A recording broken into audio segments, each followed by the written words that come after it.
The studio lights were hot, the audience quiet but buzzing with anticipation. Rachel Maddow leaned forward at her desk, eyebrows raised, as she launched into a sharp critique of Jasmine Crockett. Her tone was firm, but her voice cracked with rising frustration as she hammered her point, convinced she had the upper hand. Cameras zoomed in, her agitation was impossible to hide. Jasmine Crockett, seated calmly across the stage, waited for Maddow to finish. She didn't flinch, didn't interrupt, and when the room finally hushed, she leaned into her microphone with a steady smile.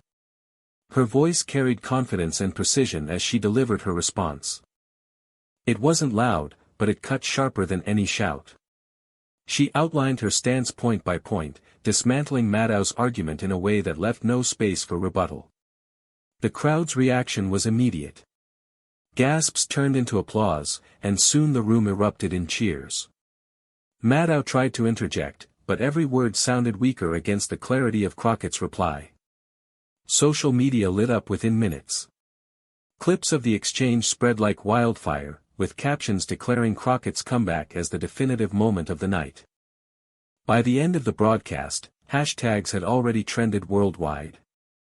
Maddow's visible loss of composure became the viral talking point, but it was Crockett's calm, cutting clapback that owned the headlines. What began as an attack turned into a viral triumph for Crockett, one that would be replayed again and again across every corner of the internet. The crowd was still buzzing after Jasmine Crockett's first clapback, and Rachel Maddow's face told the whole story. Her usual sharp composure had slipped. She straightened her notes, trying to recover, and launched into another round of questions, this time with more force and urgency. She spoke quickly, trying to press Crockett into a corner, her voice rising with each word. But Crockett didn't budge. She tilted her head slightly, as if she had been expecting this exact move, and simply waited for Maddow to finish. The pause itself drew the audience in, it felt like the calm before a storm. When Crockett finally spoke, her tone was even calmer than before. She reminded everyone of the facts Maddow had ignored, carefully weaving in details that revealed contradictions in Maddow's argument. Every sentence was measured, every word deliberate. Instead of defending herself, Crockett flipped the spotlight back on Maddow, exposing the weakness in her framing. The audience burst into applause again, louder this time. Some people even stood up, clapping and cheering as Maddow sat back, visibly frustrated. Social media commentators in the crowd were already typing furiously, their live tweets flooding timelines. Crockett just turned Maddow inside out on live TV. Crockett leaned back in her chair, confident and unbothered, while Maddow shuffled through her notes again. The balance of power on stage had shifted, and everyone in the room could feel it. Rachel Maddow's smile was tight, the kind of expression that masked irritation but couldn't hide it completely. She leaned toward the camera, trying to take control of the narrative with a sudden shift in tone. Instead of attacking directly, she tried to frame Crockett as evasive, suggesting that her calm demeanor was just a way of dodging real questions. The audience murmured, some skeptical, some leaning forward to see how Crockett would handle this pivot. Maddow thought she had found an opening. But Crockett didn't hesitate. She leaned in, her expression steady, and addressed Maddow's insinuation directly. With perfect timing, she reminded the crowd that confidence and clarity were not evasion, they were leadership. Then she pointed out, almost surgically, how Maddow's attempts to reframe the conversation were distracting from the actual issue on the table. The studio fell silent for a second before the eruption came, cheers, laughter, even shouts of agreement from the back rows. Maddow's tactic had backfired. Instead of making Crockett seem evasive, it highlighted just how precise and unshakable she was. Crockett then delivered one final line in that moment, sharp enough to echo through the studio: if telling the truth feels like evasion, maybe the question wasn't strong enough in the first place. That was it, the crowd roared, rising to their feet. Maddow's expression froze, and within seconds, phones were out, recording what everyone knew would be the next viral clip. Rachel Maddow gripped her pen so tightly it nearly snapped. She leaned forward with a sudden burst of energy, her voice sharper now, trying to reclaim authority. She fired off a rapid series of questions, piling one on top of the other, barely giving Crockett a second to respond. The strategy was clear: overwhelm her, corner her, and make her stumble. But Crockett didn't stumble. She sat perfectly still, letting Maddow's barrage roll past like waves against a rock. The audience could feel the tension building. Every unanswered question was supposed to make Crockett look weak, but instead, it made Maddow look desperate. When Maddow finally stopped to catch her breath, Crockett leaned forward with a calm smile. She didn't bother answering each question separately. Instead, she gave one sweeping response that dismantled the entire line of attack. She pointed out that asking 10 questions in 10 seconds wasn't journalism, it was theater. And then she flipped it back, highlighting that true accountability meant slowing down and focusing on facts, not showmanship. The audience erupted once again, this time louder than ever. The sound of clapping and cheering drowned out Maddow's attempt to interject. Some people in the crowd were on their feet, phones held high, capturing Crockett's takedown in real time. Maddow's jaw tightened. She had tried everything: tone shifts, reframing, even aggression, but Crockett's composure and precision had turned each attempt into her own viral victory. And just when the noise began to settle, Crockett delivered one more cutting line: "If the goal was to make me look unprepared, you should have been better prepared yourself." The studio shook with applause. Maddow froze, her expression unreadable, while Crockett leaned back, owning the moment completely. By the time the commercial break ended, the atmosphere in the studio had completely shifted. What was supposed to be Maddow's showcase had turned into Jasmine Crockett's stage. The producers knew it too. The cameras lingered on Crockett longer, her calm expression contrasting Maddow's tightening smile. Rachel Maddow tried to reset. She softened her tone, attempting to regain credibility by appealing directly to the audience at home. She framed her last questions carefully, hoping to steer the conversation back in her favor. But the problem was, the crowd had already chosen their champion. Every time Maddow's words edged toward criticism, the live audience shifted, some shaking their heads, some outright whispering in disbelief. Then it happened, the spark that would blow everything up online. Crockett leaned toward the microphone and said, with crystal clarity, "The truth doesn't need a defense. But tonight, it seems like you do." The reaction was instant. The audience gasped, then roared, standing as the line cut through the room like lightning. Maddow's face drained for a split second before she forced a laugh, but it was too late. The moment had landed. Clips were already flooding social media. Journalists in the front row tweeted furiously, headlines taking shape in real time: "Crockett outsmarts Maddow on her own show, Clapback heard around the country." The hashtag Crockett Clapback trended before the show had even finished taping. Maddow pushed forward with a rehearsed closing, but everyone could tell, the spotlight had already moved. Crockett wasn't just winning the exchange, she was owning the narrative beyond the studio walls. That night, the internet became a battlefield. Within minutes of the broadcast ending, clips of Jasmine Crockett's sharpest lines were everywhere. On Twitter, TikTok, and Instagram, users looped the moment she leaned forward and delivered her knockout line: "The truth doesn't need a defense. But tonight, it seems like you do." Memes exploded. Some showed Maddow frozen mid-reaction, others placed Crockett's words in bold across her image like a rallying cry. YouTube compilations appeared within hours: top 5 times Crockett shut Maddow down. News outlets scrambled to cover the viral storm. Headlines popped up across major platforms: "Crockett's calm response goes global," "Maddow caught off guard in heated exchange," and even more sensational blogs called it the clapback that shook cable news. Meanwhile, Maddow's team went into damage control. They issued carefully worded statements about the importance of robust debate and healthy disagreements. But the problem was clear: Maddow's visible frustration had become the story. Crockett, on the other hand, didn't need to say a word.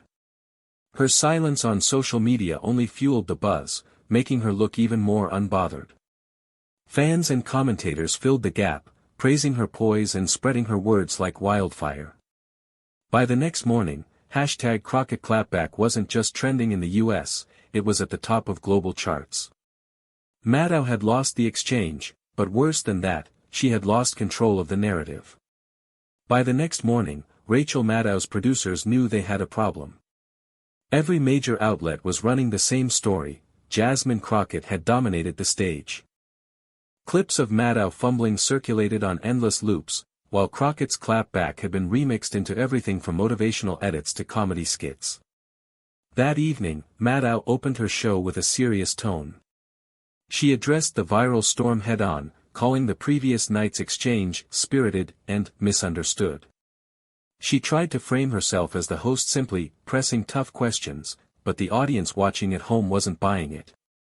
Live chat feeds and Twitter timelines lit up instantly. Viewers accused her of spin, of dodging the real reason the clip had gone viral. Meanwhile, Crockett's silence became her greatest weapon.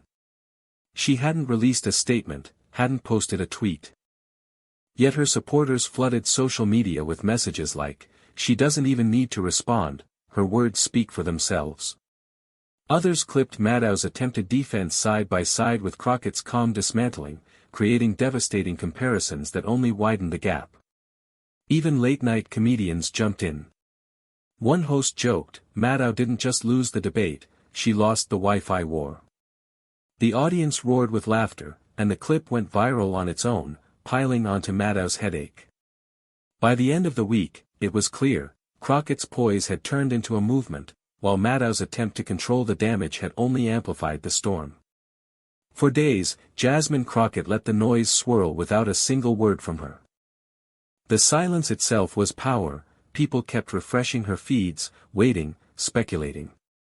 Supporters said it was confidence, critics claimed it was strategy. But everyone agreed, when Crockett finally spoke, it would matter.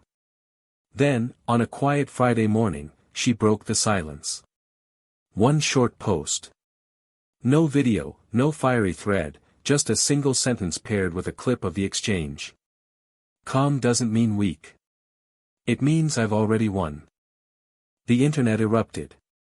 Within minutes, the post had racked up millions of views. Supporters hailed it as the perfect mic drop. Journalists reposted it with headlines like, "Crockett's one-line masterclass in political messaging." Even celebrities chimed in, quoting her words as if they were a new mantra. Meanwhile, Maddow's team scrambled again. They tried to counter by releasing extended footage of the interview, hoping context would soften the blow. But the public wasn't interested in long clips, they wanted the viral moment, the clean clapback, the line that stuck. Crockett's single post became the final nail. It wasn't just about winning a debate anymore, it was about defining an image. Calm, sharp, untouchable. And just like that, the hashtag already won began trending, overtaking even the original hashtag Crockett Clapback. What started as a heated exchange on live TV had grown into a cultural moment. The backlash wasn't slowing down, and Maddow's producers knew it. Ratings were slipping, sponsors were calling, and the network wanted answers. So they gambled on the boldest move possible: invite Jasmine Crockett back for a second appearance, a rematch. When the invitation went public, reactions split instantly. Maddow's supporters praised her for facing the fire, while Crockett's fans saw it as desperation. Commentators debated for hours: was this a chance for Maddow to redeem herself, or would it hand Crockett another viral win? Crockett kept everyone guessing. For 2 days, she said nothing. The suspense only added fuel. Then, just when speculation peaked, she posted a short response. "I don't need a rematch. But if the people want it, I'll show up." The internet exploded. The announcement trended for 24 hours straight. Late-night shows joked about it like a heavyweight title fight. Memes compared it to Round 2, complete with boxing posters edited to feature Maddow and Crockett face-to-face. Behind the scenes, Maddow's team prepared meticulously. They rehearsed questions, adjusted lighting, and planned every second of the broadcast. Maddow herself vowed to stay calm this time, no matter what. But even with all the preparation, the pressure was crushing. because now the stakes weren't just about journalism or debate. They were about redemption versus dominance. And everyone knew millions would be watching live. The night of the rematch felt less like a political interview and more like a championship bout. The studio was packed, every seat taken, cameras positioned from every angle. Even the lighting seemed more dramatic, as if the producers knew this wasn't just another broadcast. Rachel Maddow entered first, her expression composed but betraying the weight of expectation. She greeted the audience with a tight smile, determined to show control. Her notes were stacked neatly in front of her, each page marked with tabs and highlights. This time, she wasn't going to be caught off guard. Then Jasmine Crockett walked in. The energy shifted instantly. The audience broke into applause before the cameras even panned to her. She didn't rush, didn't grandstand, just walked with the same calm confidence that had defined the first showdown. She sat down, adjusted the microphone, and gave Maddow a polite nod. The moment the show began, Maddow tried to set the tone. She emphasized respect, clarity, and the value of open dialogue. It was clear she was working hard to appear steady, to avoid the mistakes of last time. But Crockett's presence made it difficult. Every glance, every calm pause reminded the audience of why they were here. She had already proven she could flip the script in seconds. As the first questions began, the tension was electric. Social media lit up in real time, with hashtags like #round2 and #clapback rematch climbing the charts. Millions weren't just watching, they were waiting for the moment. And when Maddow's first challenge landed, all eyes turned to Crockett, knowing she was about to answer. Rachel Maddow leaned in, her voice steady but pointed, asking a carefully crafted question designed to box Jasmine Crockett in. It wasn't aggressive this time, more subtle, layered, meant to trap Crockett into giving a complicated answer that could be twisted later. The audience leaned forward, sensing Maddow's confidence returning. Crockett listened without a flicker of worry. When Maddow finished, she let the silence hang for a heartbeat, just long enough to build anticipation. Then she smiled faintly and delivered her response in a single, devastating sentence. If the question is built on the wrong premise, the answer doesn't matter, and that's the trap you keep setting. The crowd gasped, then erupted. Applause thundered through the studio, and people in the audience shouted in support. Maddow tried to interject, but the reaction was too strong, the noise drowned her out. Crockett didn't stop there. She calmly expanded on her point, unraveling Maddow's premise piece by piece until it collapsed under its own weight. It wasn't loud or flashy, it was surgical. By the end of her explanation, Maddow's carefully laid trap was in ruins, and Crockett was once again firmly in control. Social media exploded instantly. The line spread across platforms like wildfire: wrong premise, wrong question.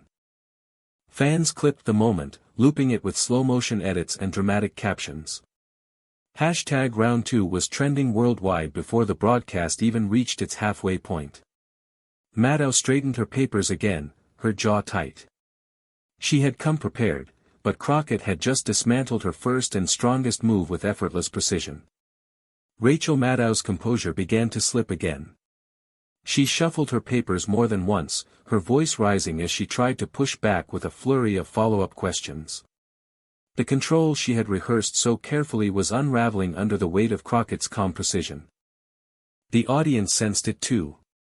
Every time Maddow raised her tone, the room grew restless. And every time Crockett answered with measured calm, the crowd rewarded her with cheers and applause. Finally, Maddow leaned forward, her frustration showing through. She accused Crockett of dodging the real issue, hoping to regain authority by painting her as evasive. But Crockett didn't flinch. She leaned into the microphone, her voice even softer than before, and delivered the knockout line.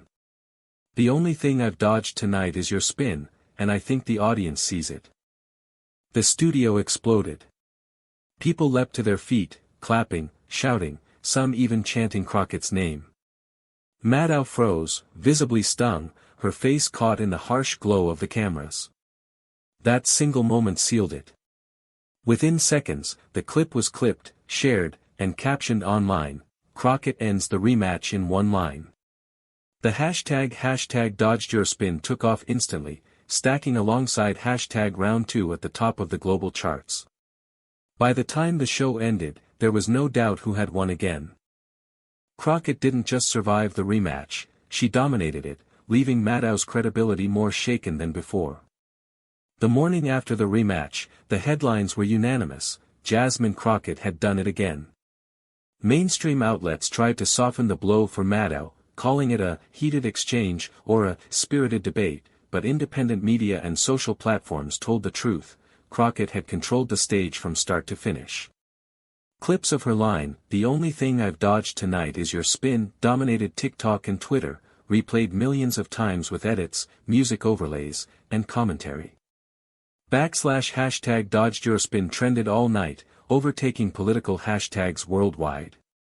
Even late-night comedians couldn't resist, mocking Mad.